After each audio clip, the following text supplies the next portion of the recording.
The top-secret identities of two state capture witnesses have been leaked illegally. This, as one known only as Ms. K continued testifying about the State Security Agency. Ms. K is part of Project Veza, which probed criminal activities and irregularities within the SSA between 2009 and 2018. Today, she's revealed how close to R1 billion was used for the benefit of former President Jacob Zuma. Barry Bateman following proceedings for us. He joins us now live. So, Barry, let's start with the identities. What exactly do we know? Yeah, good afternoon, Shahan. Well, it started circulating on WhatsApp groups first, but it has already made the jump to social media. What people have done, or somebody has done, but I think it really speaks to how dirty this game of intelligence really is. They've put together little information cards, if you will, but they haven't just included the details of Mr. Y and Ms. K. In the one instance, they've provided a photograph of Mr. Y, his family. They go into the details about what work he does, where he is, and further details about him. The same for Miss K, making derogatory claims about her mental health and so on. But this is what is being circulated. We must point out that it is entirely unlawful to be party to any distribution or the revealing of the identities of these individuals. Deputy Chief Justice Raymond Zondo made the order just 2 days ago related to these individuals, and to contravene that order would constitute a criminal offense. You would recall Dudumiyeni quite purposely revealed somebody's identity last year. She was referred to the authorities for further investigation. Here we got another case. And I think it's also important to note what information we're dealing with here, Shahan. All this intelligence-related information that goes all the way through to executive level and the former president. And you have people coming out distributing information like this. It does appear to be a very clear threat. Yeah, definitely. And it's going to be very interesting to see what Justice Zondo says about this tomorrow. I'm sure he'll be told about it now that he's adjourned for the day. So we've now heard, yeah?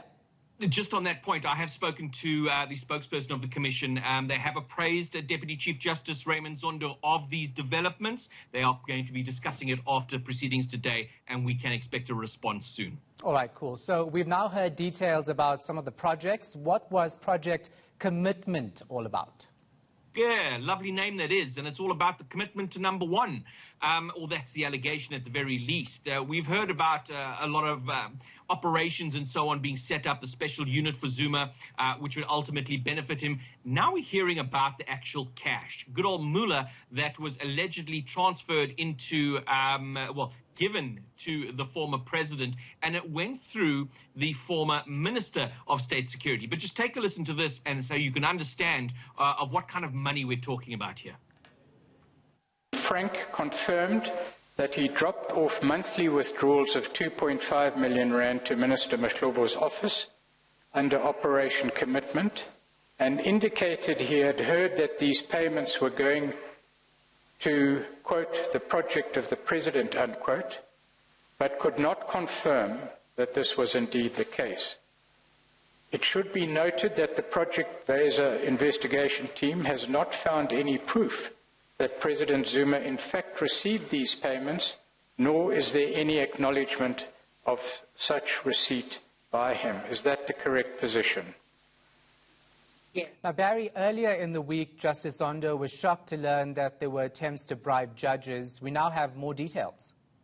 We do indeed, Shahan. And this was a deeply concerning aspect. But there is evidence on the books, at the very least, that there was a project to do this. So we don't have we heard earlier that we don't exactly have the evidence, although there is significant circumstantial evidence that money was put into the hand of at least one judge. What we do have definitely is that there was something on the books, and it was called Project Justice. But it didn't start there. It appears that attempts to undermine the judiciary went back some time, and this is what we heard at the Commission today about what the plans were within SSA to undermine our courts. Project Simunya was intended to intensify and strengthen state authority within the judiciary system, under which contact and relevant assets were to be acquired, utilized for the purpose of positive influencing state power and control of the judiciary. Do you see that? Yes, I do. So that, in writing, is the motivation for the renewal and funding of Cover Project under Project Maibuye in that letter dated 20 July 2015.